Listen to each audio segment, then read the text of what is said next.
Good morning, everybody. Saturday.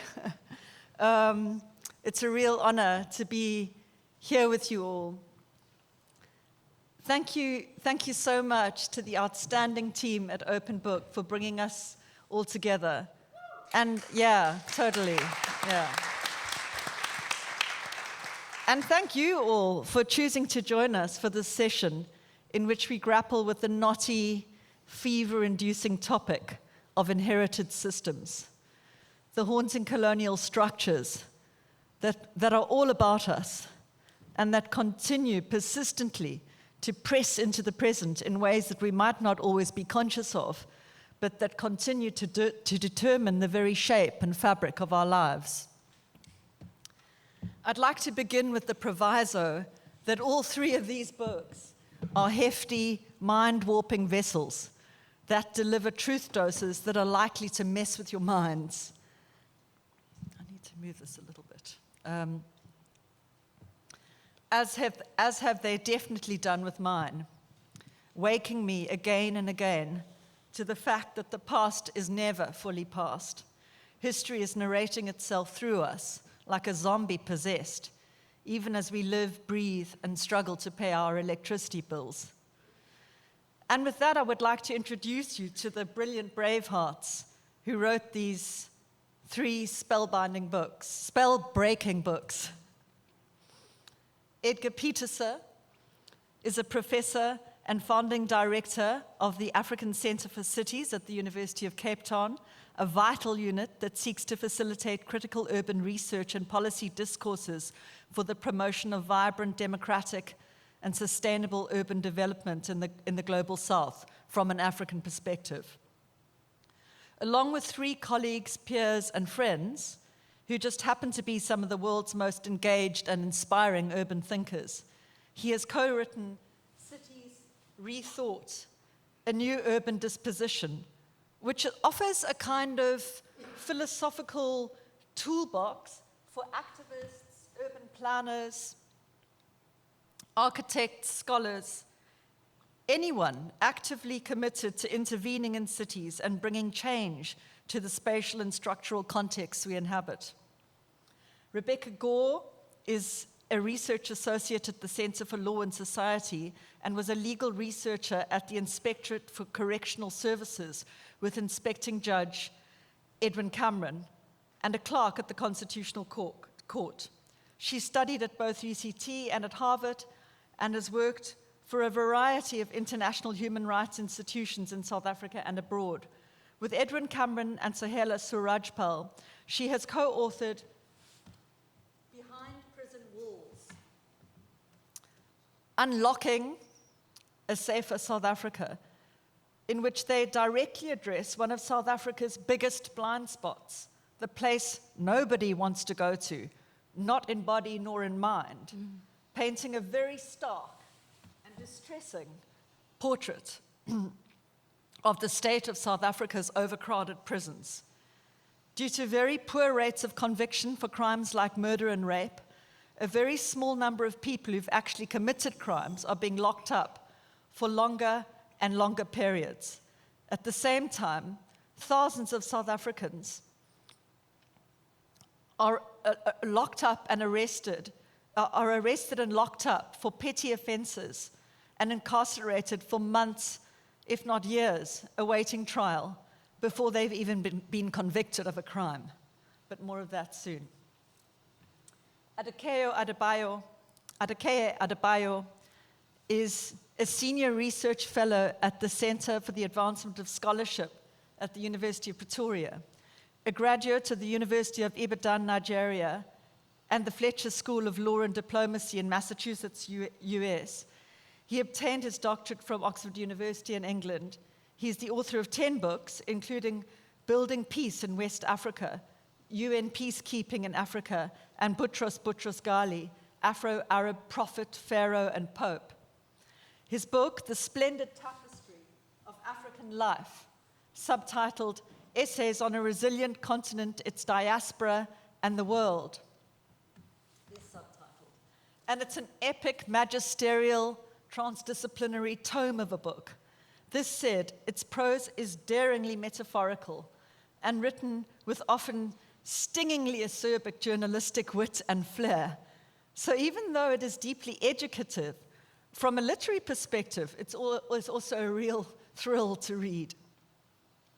The book comprises 145 essays written over the past 3 decades, divided into 10 sections that examine multiple topics, ranging from the role of the Pan-African public intellectual to the shifting prospects for Kenyan scholar Ali Mazrui's 1967 concept of Pax Africana, a piece created, cultivated, and consolidated by Africans themselves, ourselves, to the Black Atlantic's culture and films, including the phenomenon of Nigeria's film industry, Nollywood. So let's start with a question that goes straight to the heart of the topic we're exploring here today, the inherited system of colonialism. That is, it seems, despite reports to the contrary, still extracting its death toll from the resource-rich global south, maximizing and accumulating profit at any cost, and offshoring its genocidal agonies. One of the many brilliant aspects of Adekaye's book is its wide-angled Pan-Africanist and African diasporic optic, and its refusal of parochial analysis. Key threads that run through his tapestry of essays are the colonial slave trade that created the Black Atlantic diaspora in Africa, the Americas, the Caribbean, and Europe, the 5-century quest for liberation from the twin scourges of slavery and imperialism, and contemporary experiences of them in today's world, and most critically, the status of calls for reparations. For me, one of the repeatedly shocking refrains that recurs across several of the texts is that, perversely, it was slave owners and not the slaves themselves or their descendants who were compensated to the tune of the modern equivalent of 20 billion pounds by the American, British, and other European governments for the loss of their property. Adekeye, at one point you write, colonialism was the continuation of slavery by other means. And you quote civil rights activist Randall Robinson as having correctly noted that, quote, the Black Holocaust is far and away the most heinous human rights crime visited upon any group of people in the world over the last 500 years. So with this in mind, could you perhaps reflect on your key intentions in compiling this book, and perhaps a bit about the connection to Edward Said in the title of your book? Thank you very much, and good morning, everybody. I think the book was a bit of a personal journey for me that reflected my entering the field in 1990 of international relations at a time when Nelson Mandela was coming out of jail and the post-apartheid era was being born. And it also coincided, of course, with the fall of the Berlin Wall and the end of the Cold War. So in a way, what I tried to capture was the post-apartheid zeitgeist and to try to explain the impact of 4 centuries of European-led slavery and a century of European-led colonialism on Africa, and how that past has affected Africa's present. Yeah. So Edward Said wrote an essay in 1991 called The Splendid Tapestry of Arab Life, where he tried he reviewed the book of Lebanese British scholar Albert Hourani on the history of Arab peoples.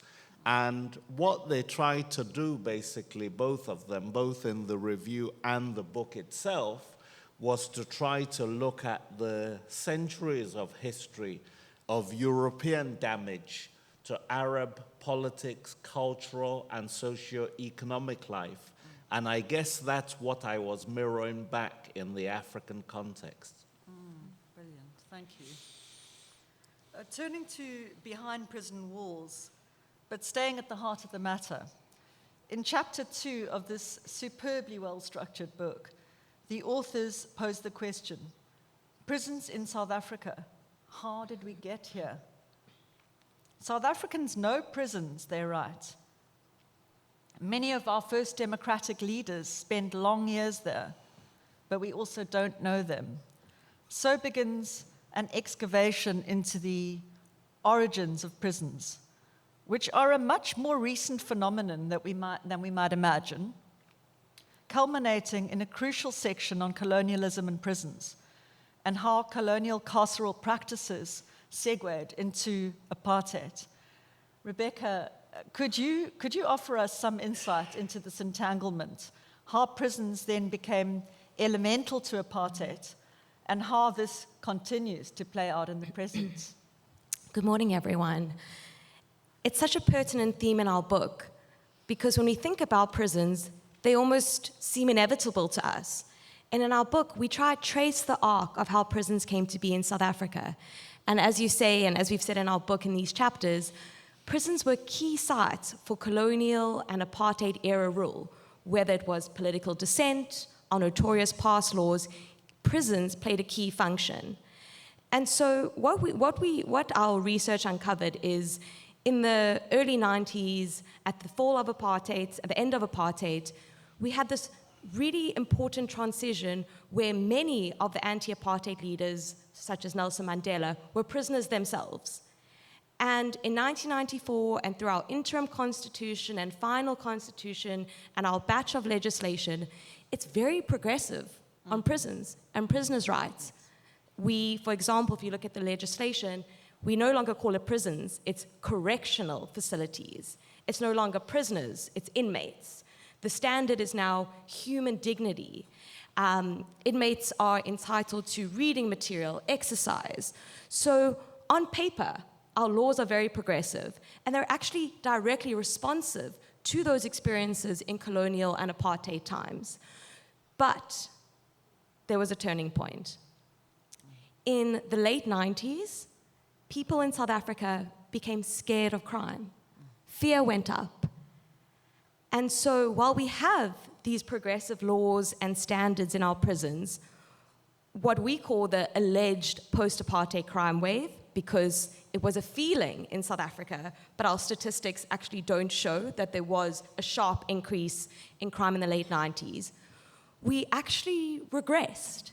We looked at what the United States is doing, what the UK is doing, and we argue in our book that we adopted a myriad of tough on crime policies. For example, minimum sentencing.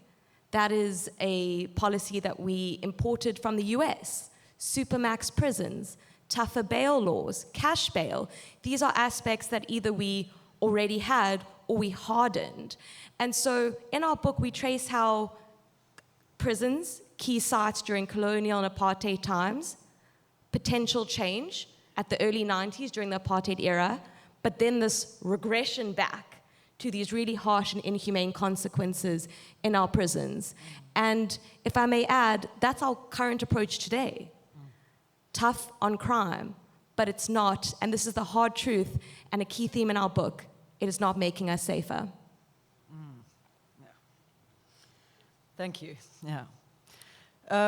Cities have become more central than ever to the future of humanity. And yet there can also be hell zones of rampant crime, sex trafficking, fear, climate catastrophe, stagnation and putrefaction, absence of change, status-blaring pomp and grandeur, security and surveillance, and agonizingly surreal inequality. Here we are in Cape Town. For a dose of first-person urban reportage, don't miss Adekaye's simultaneously electrifying and terrifying portrait of Lagos, the town of his birth. Edgar, in Cities Rethought, you and your co-authors posit a kind of multimodal repertoire or innovative set of personal codes and questions to equip individuals, no matter who or where we are, or what discipline or political space we're coming from, in handling the kind of embedded systematic complexities and obstructions one faces in trying to intervene or take meaningful action toward bringing about change in an urban context. You call this a new urban disposition. The book is devoted to articulating the kinds of mindsets and practices that adopting this new urban disposition would entail: the normative, the analytical, and the operational. Could you share with us all a sketch or a sense of what constitutes the new urban disposition and how a person might embody or enact it? Sure, thanks, Alex. For that to make sense, I need to step back a little bit and give some context. So in the field of urban studies writ large, for the last, I guess, 15, 20 years, there's been a pushback from the global south that the way urban studies and urban theory is framed is profoundly anchored in Eurocentric assumptions. And that those assumptions meant that as the urban transition was amplifying in the global south, we were bereft of a theoretical canon that could really help us understand what it meant for this transition to unfold in extremely differential ways in different geographies of the global south. And what that was informed by was, of course, a broader philosophical critique against the Eurocentric nature of philosophy and social theory, and that in shorthand we started to call post-colonial theory. So in urban studies we call it the Southern Turn, and what this led to was a focus on historicity in the way that sort of some of the panelists who talk about thinking about modern institutions, but also bringing not just the act of colonialism or the act of imperialism or the acts of institutional violence to the fore, but focusing instead on the subaltern stories of how those acts were resisted, were contested, sometimes overtly, often embedded in cultural codes that the colonizer could not often read and understand. So this has opened up, of course, a vast array of scholarship in the last 30, 40, 50 years, where we're getting to tell our own stories, getting to tell different stories, and so forth. In the case of urban theory, where that led us was because of what's happening and what is profoundly different in cities of Africa in particular, but also other parts of the global south, is that you've got this urbanization tends to accompany economic modernization, but you are not seeing the usual steps in terms of an industrial working class that gets a suburban home, that allows their kids to have access to education and therefore have a better set of prospects and so on. Rather, people are moving from rural farms, subsistence farming, straight into informal work in cities. They don't go into industrial jobs because there's no industrial framework to allow for that. And so within the literature and within academia, there's been this obsession with trying to make sense of this and what we call the rediscovery of informality. So there's a recognition that most people are in the informal economy and they live informally, or at least in a makeshift character. And this makes the constitution of modern urban identities fundamentally and profoundly different. And therefore, the inherited knowledges we have about what is a city, how you run a city, how you solve the problem, obviously doesn't make a lot of sense. Furthermore, because this is happening within the Anthropocene, the environmental drivers of these systemic changes are also profoundly different. So all good and well, and we kind of agree with that analysis, and we all kind of locate ourselves within the Southern Turn and have contributed to that through books and literature and so forth. But we also felt that there was a lot left unsaid, unspoken. And in that, this constant rediscovery and informality, we were missing something about what to do. What's the next move? How to think about it. And all of us are sort of late in our career, except for Gotham, who's kind of thriving and flourishing in the middle of his career. But Michael is about to retire at Oxford University, and Sue Parnell is also, in the last 5 years, I guess, of her career, she holds a chair at Bristol, but from Cape Town and from UCT originally. And I won't say anything about myself. And, we were sort of reflecting on this really false and unhelpful dichotomy between the worlds of scholarship, the worlds of practice, and our own lives that have stretched across various domains, from activism to institutional redesign to theory building, teaching, and so on. And so fundamentally what we're trying to do is to say that there isn't this stark dichotomy between doing and thinking. That in fact, to be able to act in the world, to think creatively about how to transform and shift institutions, it requires a form of knowledge that is not seen within the academy and how urban studies are structured. So that's the new bit.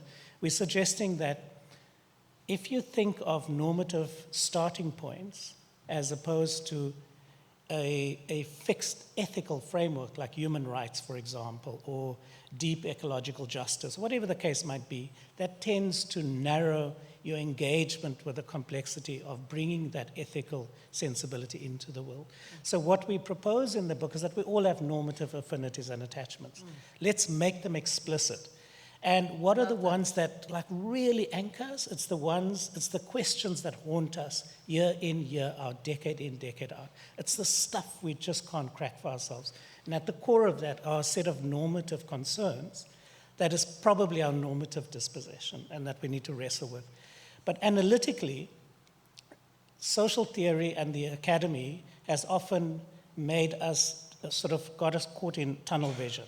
So we just ask the same questions over and over. And so what we suggest is that the city and the urban allows you to ask what is to kind of explore puzzles. And to understand very profound urban puzzles, you need a multiplicity of perspectives, and you need to open yourself up to what the engineer thinks, what the planner thinks, what the lawyer thinks, et cetera, to bring those knowledges in articulation with each other. And it is only by really engaging with, once you've got those understanding, what's the next move, and what's the knowledge you need to know what is the right strategic and tactical thing to do to fix something, whether it's prisons or whatever the case might be.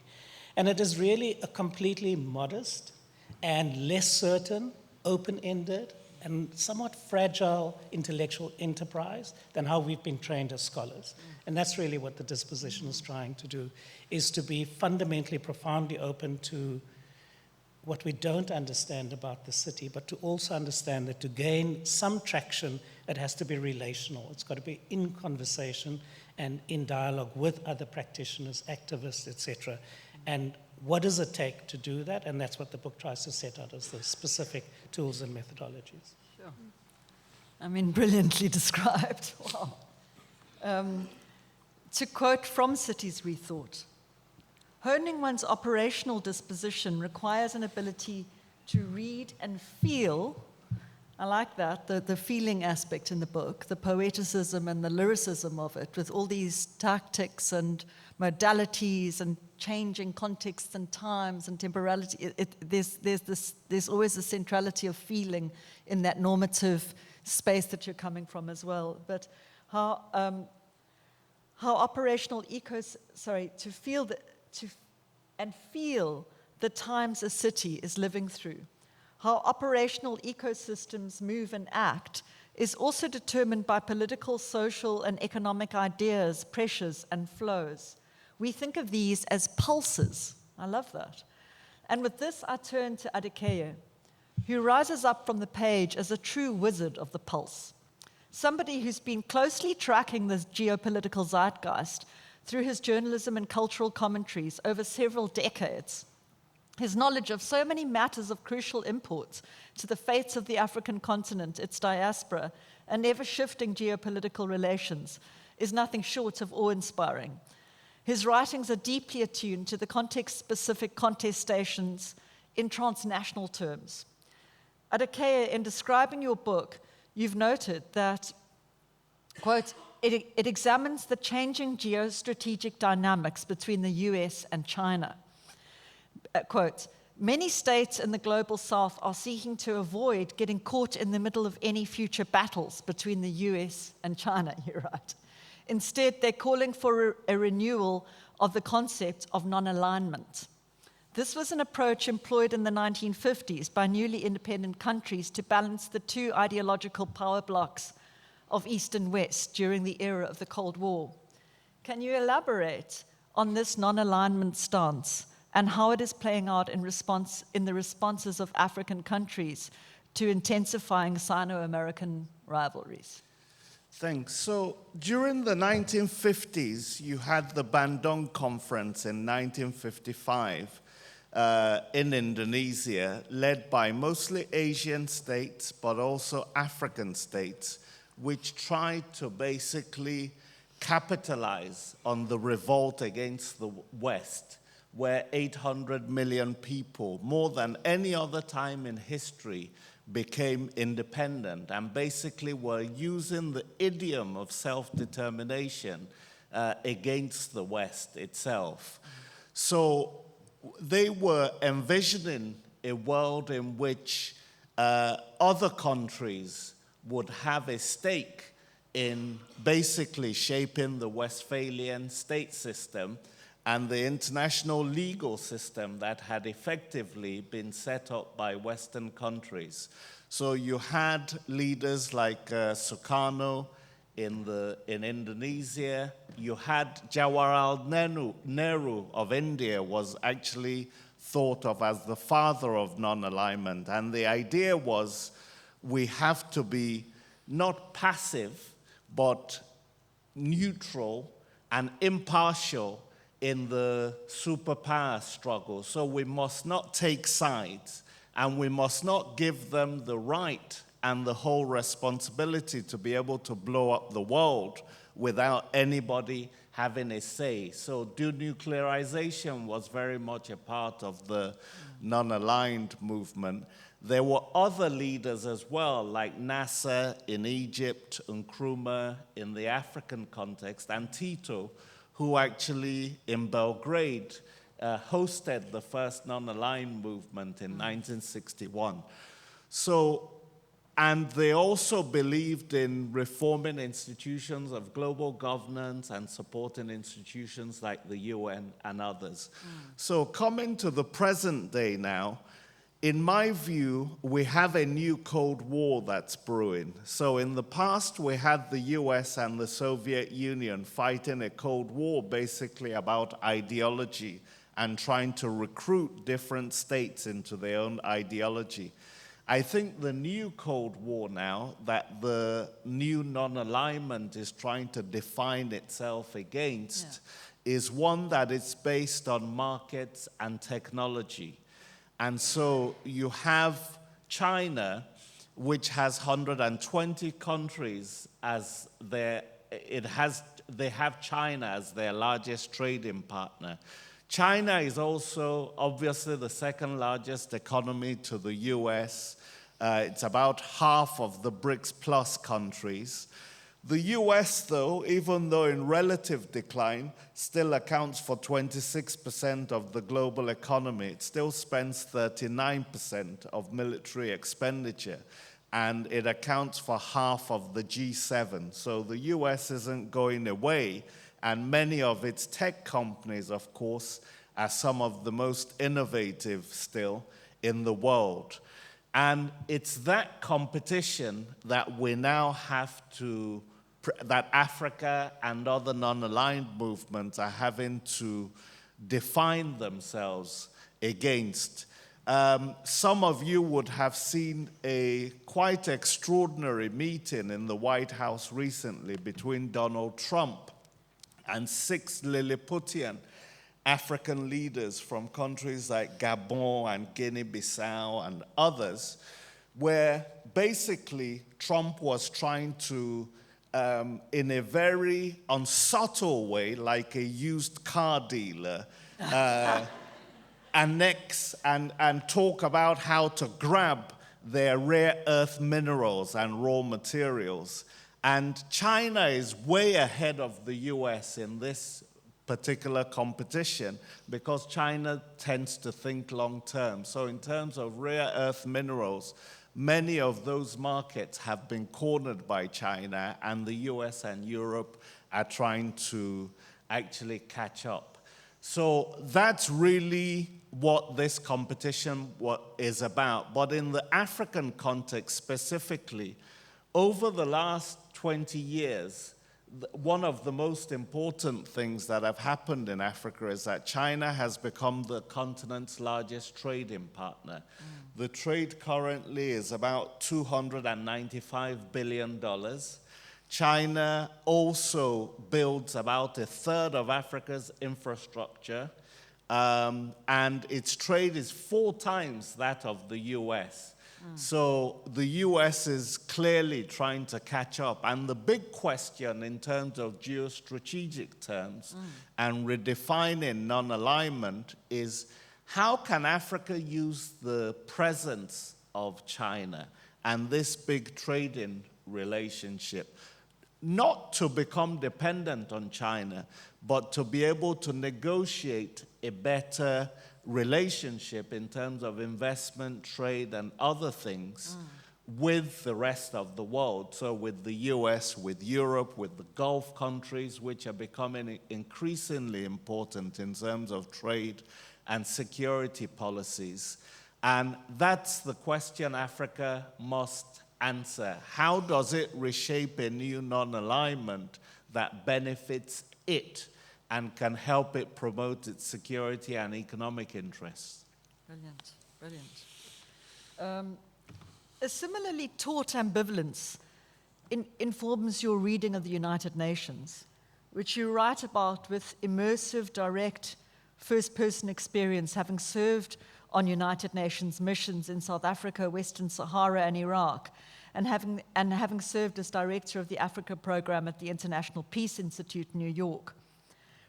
With many of us probably quite naively stunned at the United States' stranglehold on the UN and the UN's incapacity to act in the face of the ongoing live-stream genocide in Gaza, and with UN Secretary General Antonio Guterres having recently declared that the Security Council is an outdated, unfair, and ineffective system whose failure to put an end to Israel's annihilation of Gaza has damaged the credibility of the organization as a whole. Can you offer us some insight into the structural paradox that is the United Nations and efforts to transform it? Sure. The Kenyan intellectual Ali Mazrui, who is one of my big mentors, and I quoted him yesterday as well, he described the UN in terms of Jesus Christ as the Prince of Peace at the UN. And there's this paradox where the UN was set up on quite Christian principles of just war by states which were themselves some of the most exploitative and abusive, and nowhere in their colonial and rapacious slavery did they actually use principles to convince or provide a vision for their victims or the people that they were colonizing. It was done by brute force, as people like Carolyn Elkins and others have shown very decisively. But the second United Nations Secretary General, Dag Hammarskjöld, also made the point that the UN was not set up to take humanity to heaven, but to save it from hell.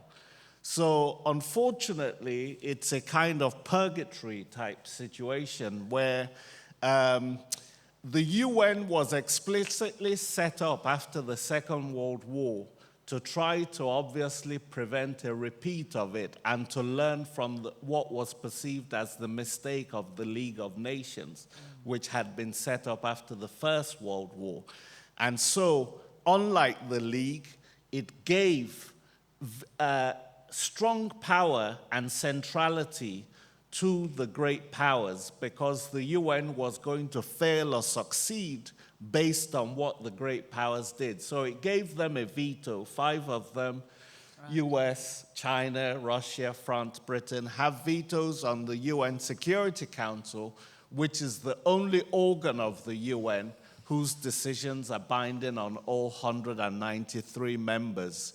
But to balance that a bit, it gave the rest of the membership and developing countries the power of the purse to be able to pass the budget, and also in terms of some of the specialized agencies that are dealing with socioeconomic issues like health and food and all sorts of issues like that. So that was the balance that was struck, and we have to realize that this is how the UN was actually set up. The UN is actually going to turn 80 in October, and it's going through one of the worst financial crises in its history because the Trump administration has decided its America First policies involves cutting off support, even humanitarian support, from institutions like the United Nations. So the UN typically would provide 10 to 30% of the funding for the Food and Agriculture Agency, for UNICEF, looking after children, and those kinds of organizations. Much of that funding is being cut. The US also accounts for about 25% of the funding of peacekeeping. 70% of these peacekeepers are deployed in Africa, although Africa also contributes 40% of them. So this is obviously going to have a tremendous impact on Africa, which is the theater of which much of the UN operates. The Europeans also, more quietly, have also cut funding for the UN and humanitarian issues massively.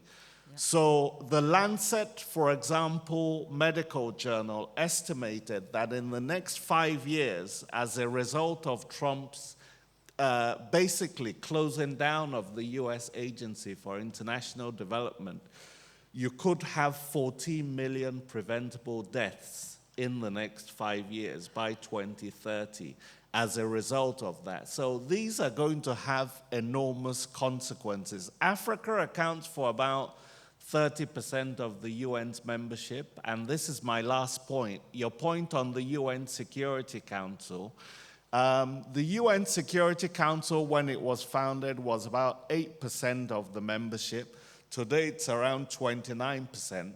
But Africa, Latin America don't have any permanent membership with veto power. So the argument is that countries like South Africa, Nigeria, Brazil, India should become permanent members with veto power on the UN Security Council. There's no reason Britain or France should be permanent members because that doesn't reflect the world of today. It may reflect the world of 1945, but countries like India and Brazil are already much more important global economies. So that's really the argument of ending global apartheid by reforming these anachronistic institutions. But the Trump factor is one that, and the disruption it's brought is one that is having massive pernicious impacts on the UN. Yeah. Wow. For a long time, I've been following the Instagram page of Women for Change, a non-profit that advocates for the constitutional rights of women and children in South Africa. And every day they honor the stolen life of another woman raped and murdered in South Africa. 15 women and 3 children are murdered every day. Last year, 5,578 women were murdered in South Africa.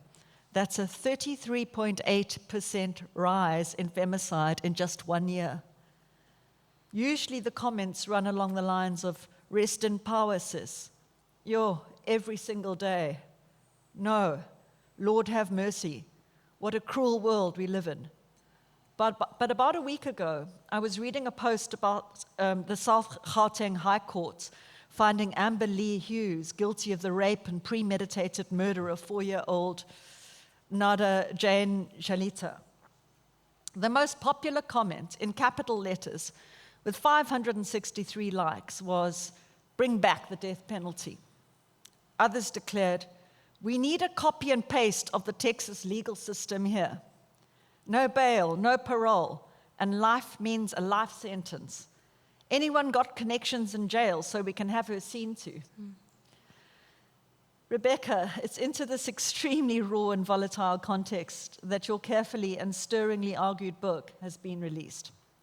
In it, you explain why harsher sentences do not help and why we definitely should not bring back the death penalty and call for urgent reform of our broken prison system.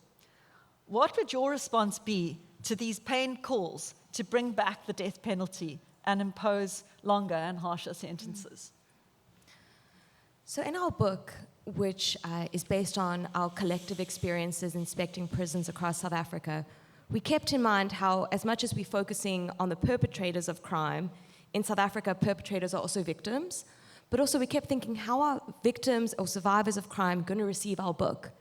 And I think hearing, Alexandra, what you just mentioned now, I fully sympathize, empathize, and I understand those calls for the death penalty come from a very legitimate place. I think you can't deny that in South Africa, where violence and crime is so acute and impacts us all in a myriad of ways. But through our work and through our research, we find that it's not harsher sentences or a call for the death penalty that's actually going to stop crime. And I want to just unpack that in a bit more detail. So what we find, and looking at comparative research in other jurisdictions and criminologists, is that what actually deters crime is the chances of getting caught. Not whether your sentence is going to be 15 years, 20 years, 25 years, or death. What actually matters is having a system, or what I would call a culture of accountability, where you know that if you commit a crime, you will be caught and you would be held accountable. And what we are experiencing in South Africa is, on the one hand, our policing, our prosecution, the way our courts are functioning, are not inculcating this culture of accountability.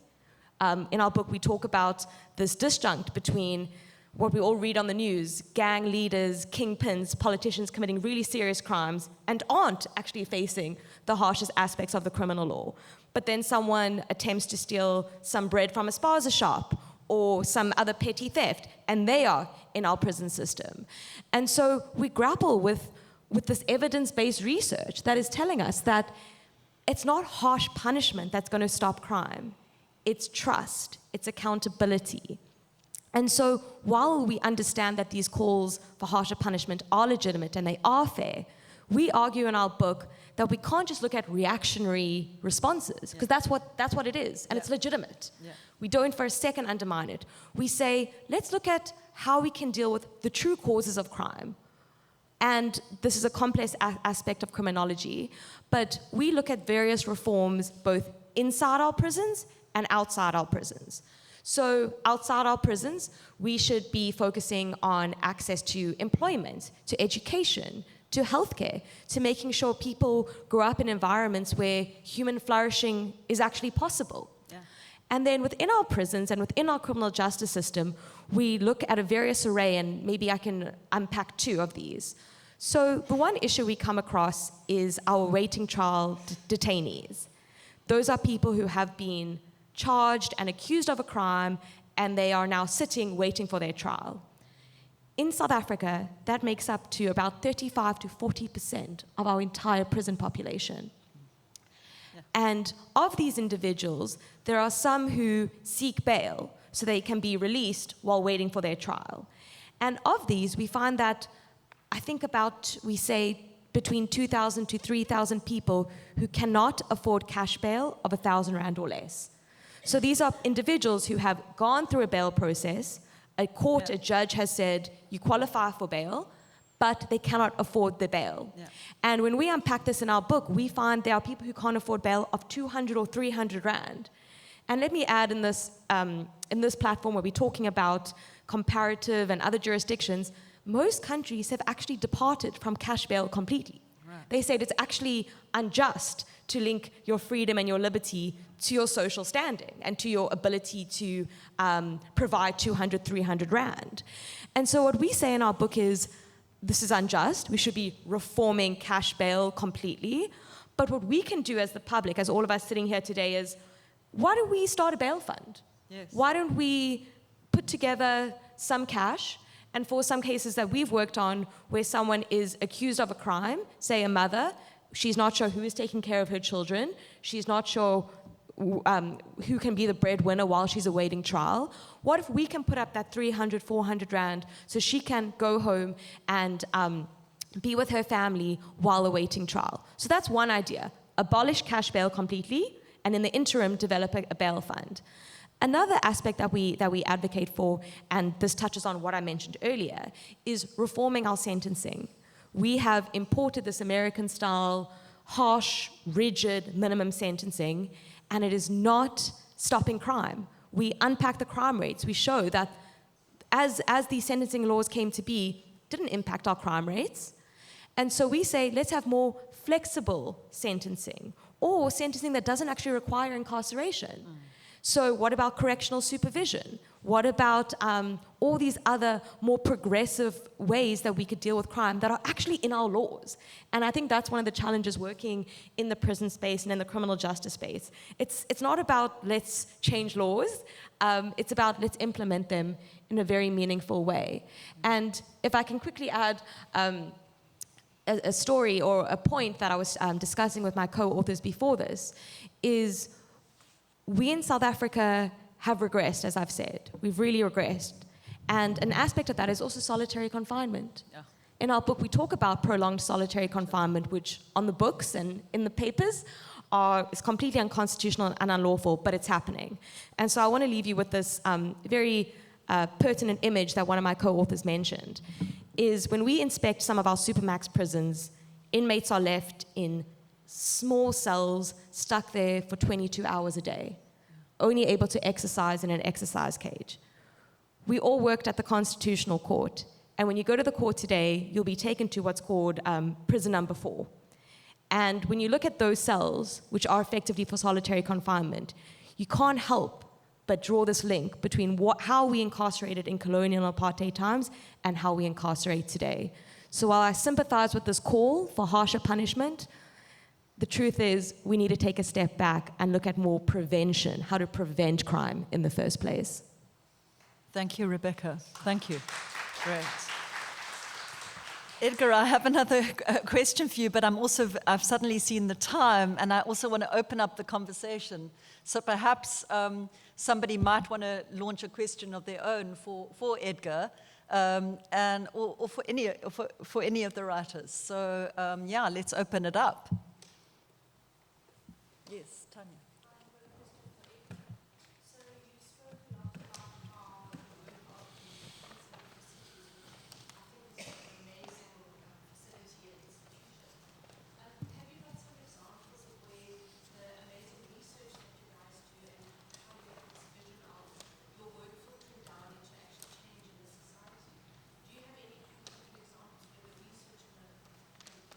Where the research, thank you, where the research and the work of the African Center for Cities has actually had an impact, and what is your theory of change in terms of the research that you do and all the brilliant projects that come out of ACC and how they've actually bloomed on the ground?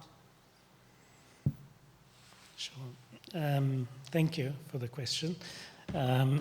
So one of the issues we're very mindful of is that change comes from multiple directions. So an important part, and just reflecting on the earlier discussions, is what's in the zeitgeist, what's the current discourse, and what does that enable? So we do quite a bit of work globally and at the Pan-African level to try and shape discourse. So for example, every 20 years, the UN meets to discuss cities at the Habitat Convention with heads of state. The third one happened in 2016 and in Quito in Ecuador. And we worked with the UN Habitat and UNECA, United Nations Economic Commission for Africa, to prepare a common Africa position to feed into that global discussion and negotiation. And what that entailed was a concept note to distill the arguments, but then regional workshops with the SADC region, ECOWAS, and so on. So that's at that level.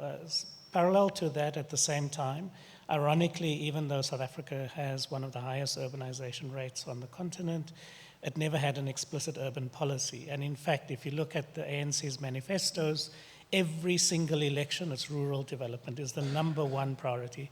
Of course, the truth is that even in rural development, they're useless and nothing gets done. But, but it reflects still a mindset that urban is bad, rural is good, all emphasis should be on rural development. So between 2013 and 2016, we worked with the national government to put a national urban policy together. It was unfortunately stillborn. It was adopted by Cabinet in April of 2016, in May 2016. But, it was never really implemented. It's now being resuscitated, apparently. On the ground, it's other extremes. We've been working really hard to explain that urban food security is not about the problem of access to food per se. It's about nutrition. It's about understanding the informal economy and understanding the entire value chain as a single system, whether it is the farmers, the supermarkets, or the spaza shops. And so we've worked to train municipal officers to fundamentally rethink how they understand urban health. We've trained urban food practitioners in municipalities across multiple African countries and cities. And then we've also worked very locally to set up living labs between different actors in that system to reframe the issue. A last example, in Langa, we sort of worked with the city of Cape Town to demonstrate that instead of seeing the community as lacking, as filled with deficits, no water, no housing, to really understand that there's incredible assets, in particular cultural assets. So we've embedded in the city a methodology called cultural mapping, which was co-produced with local organizations in Langa over a period of time, and that is now an accepted policy that is meant to be replicated across all neighborhoods in the city, and that should unlock more investment in the public realm, in public space, in public culture. Again, that doesn't always happen, which is why you need advocacy, you need follow-through, you need to monitor these things, the role of social movements. But yeah, and we do work with some of them. So yeah, so that's a few illustrative examples. Thank you. Yes.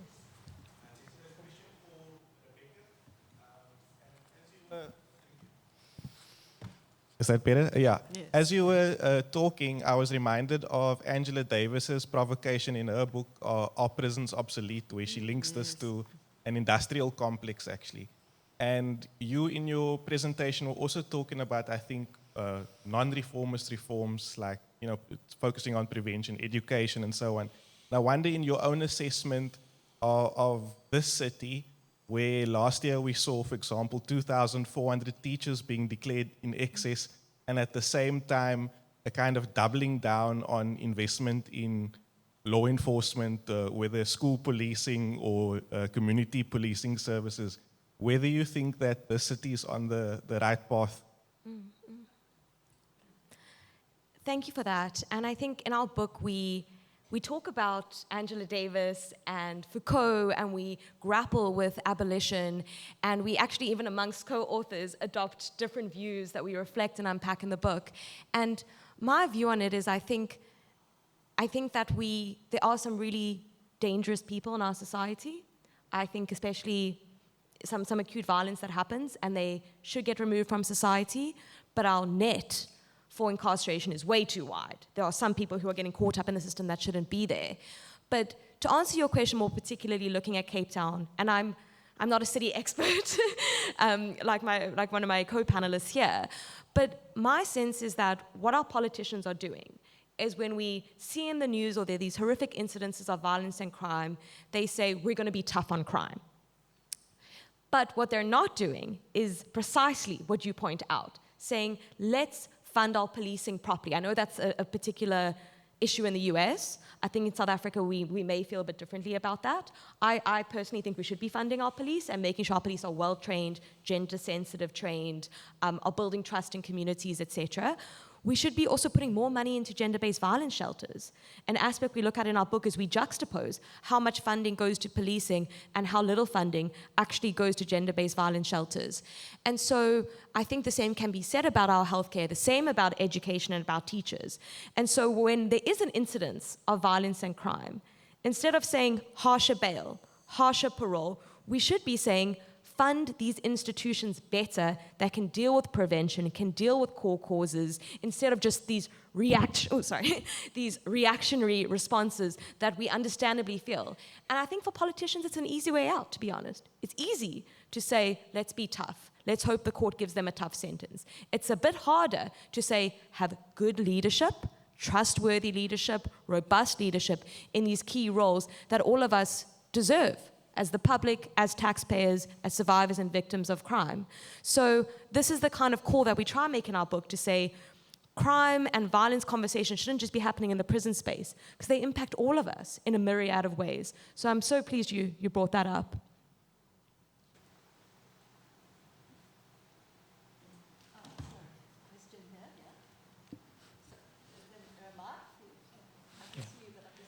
second row.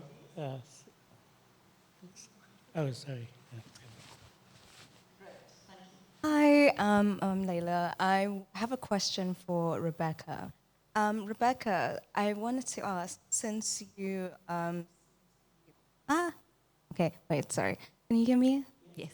Since you seem to be pro-incarceration or pro-funding the police, I wanted to ask, do you feel in a post-apartheid society that policing or the way policing is being done right now, I see from the way you're explaining it is that we need to fund the police and put more work into the police force. But I guess my question is, how do we do so without, I guess, because I feel like the remnants of apartheid can still play a massive role in the police system, and with the effects of stereotyping and racial profiling in this country, and I'm unaware of whether that has even changed, if that's fundamentally changed in in the police system on breaking down how apartheid has actually affected policing and everything. And I guess, with implementing, I think you made a statement about implementing more of our, I don't remember exactly what you referred to, but like implementing more of what the Constitution says. But I guess there's some arguments that the Constitution doesn't actually represent everybody in a just way or encompasses everybody that exists within in South Africa, and called to also reform the Constitution in ways. So I guess in an abrupt way, or rather in trying to collect my thoughts and trying to formulate a question to best ask you is, I guess, how?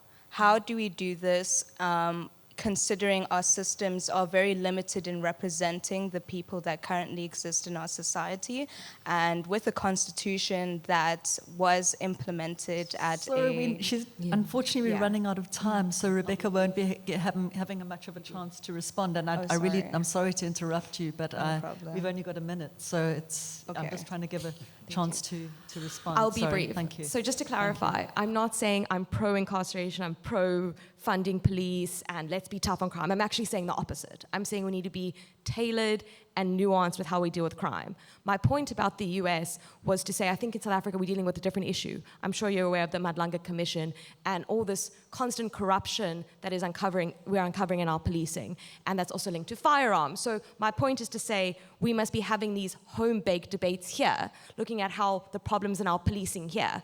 I think it's too blunt and easy to boil it down to a question of resource, don't resource. We have to really understand why and how our criminal justice system broadly, all the actors at play, policing, prosecutors, courts, impact all of us. So I'm encouraging, and what our book tries to do is to provoke this kind of debate here in our post-apartheid context.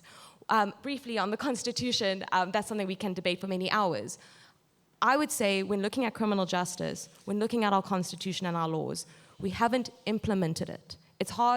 It's too hard to criticize without actually saying why are inmates not provided with their right to human dignity as outlined in section 35(2). So I think we need to really work hard to actually implement before saying we haven't given it the right chance. So I think these are important debates, and this is the exact public dialogue that we want to spotlight and encourage. Brilliant.